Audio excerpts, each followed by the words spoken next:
Assalamualaikum warahmatullahi wabarakatuh.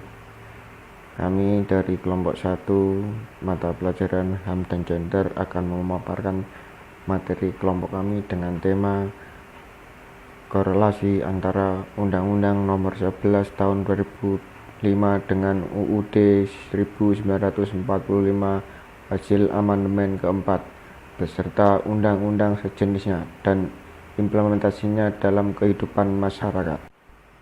Langsung saja ke materi. Yang pertama, gambaran singkat UUD 1945 amandemen keempat.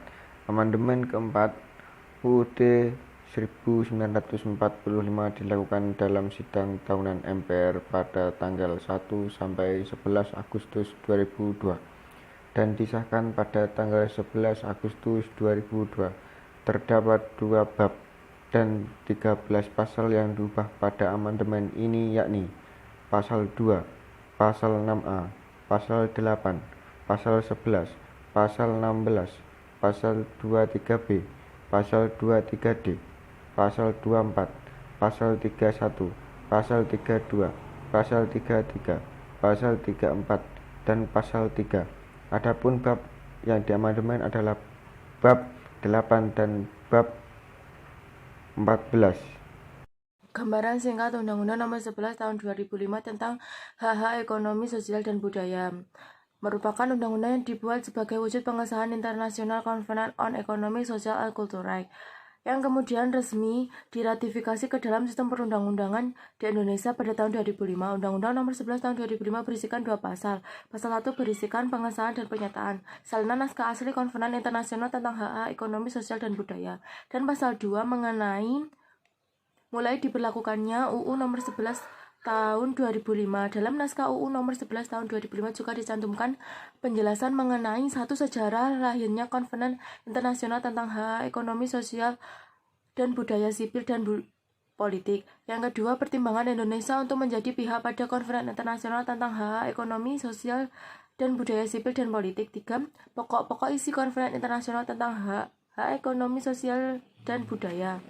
31 UUD 1945 membahas mengenai pendidikan, di mana setiap warga negara berhak untuk dipenuhi kebutuhan spiritual, material, dan juga diberikan kehidupan yang layak untuk mengembangkan diri, sehingga mereka akan mampu melaksanakan fungsi sosialnya dengan baik. Pendidikan yang tinggi juga akan mempengaruhi kebudayaan yang ada dalam suatu masyarakat. Pada pasal 32 UUD 1945, pemerintah wajib menjamin kebebasan masyarakat dalam memelihara, mengembangkan nilai-nilai budayanya di tengah-tengah peradaban zaman. Selain itu, negara juga patut untuk menghormati dan memelihara bahasa daerah sebagai kekayaan budaya nasional. Hal tersebut sesuai dengan diratifikasinya UU nomor 11 tahun 2005 pasal 1, di mana setiap warga negara berhak untuk ikut serta dalam kehidupan berbudaya.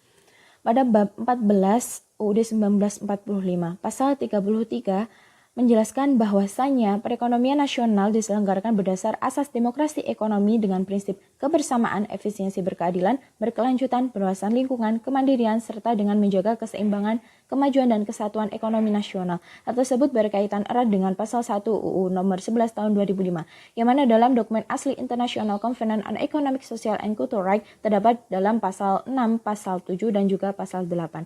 Selanjutnya yakni pada pasal 34 UUD 1945 membahas mengenai kesejahteraan sosial, di mana dalam pasal tersebut pemerintah wajib menjamin adanya kesejahteraan kehidupan fakir miskin dan anak-anak terlantar, pengembangan sistem jaminan bagi seluruh rakyat, pemberdayaan masyarakat yang lemah dan tidak mampu, serta menyediakan fasilitas pelayanan kesehatan dan pelayanan umum yang layak. Hal tersebut berkaitan erat dengan pasal 1 UU nomor 11 tahun 2005 yang mana dalam dokumen asli International Covenant on Economic, Social, and Cultural Rights terletak pada pasal 9, pasal 10, pasal 11, dan pasal 12.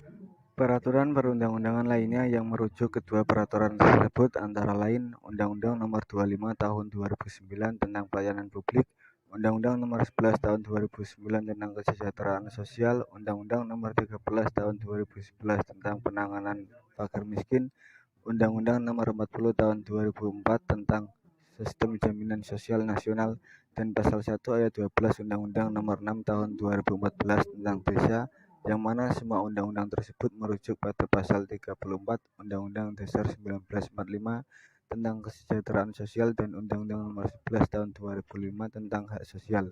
Terdapat pula dokumen asli International Government on Economic, Social, and Culture pada pasal 9, pasal 10, pasal 11, dan pasal 12. Implementasi pasal 31 Undang-Undang 1945 sudah berjalan baik di Indonesia. Pasalnya, pemerintah sendiri telah mengupayakan berbagai macam program pendidikan untuk menunjang pendidikan masyarakat Indonesia. Mulai dari dibuatnya Kartu Indonesia Pintar, KIP Kuliah, tunjangan profesi guru, hingga pembinaan sekolah Indonesia luar negeri yang mana memakan anggaran tidak sedikit. Selain itu, pemerintah juga memfasilitasi digitalisasi sekolah, peningkatan kualitas kurikulum, asesmen kompetisi kurikulum, dan program kampus merdeka. Implementasi pasal 32 Undang-Undang 1945 tentang kebudayaan juga sudah berjalan baik di tengah-tengah kehidupan masyarakat. Segala bentuk kebudayaan tetap diberikan leluasa untuk dilaksanakan oleh masyarakat selagi tidak bertentangan dengan Pancasila dan Undang-Undang 1945. Pemerintah negara Indonesia juga ikut serta dalam mendukung pelestarian budaya melalui program Pemajuan Kebudayaan Desa tahun 2021 yang diprogramkan oleh Kementerian Pendidikan dan Budaya. Implementasi pasal 33 tentang perekonomian nasional dalam penerapannya belum terlaksana karena sebagai konstitusi ekonomi yang menjadi landasan dalam menentukan sistem perekonomian Indonesia tidak pernah diterapkan secara konsekuen.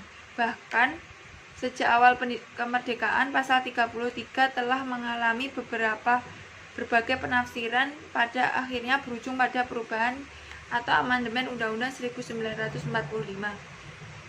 Implementasi pasal 34 Undang-Undang 1945 tentang kesejahteraan sosial belum terlaksana dengan baik karena pada kenyataannya masih banyak orang miskin atau anak telantar baik di perkotaan maupun pedesaan yang menjalani keseharian dengan ketidaklayakan dan ketidaknyamanan.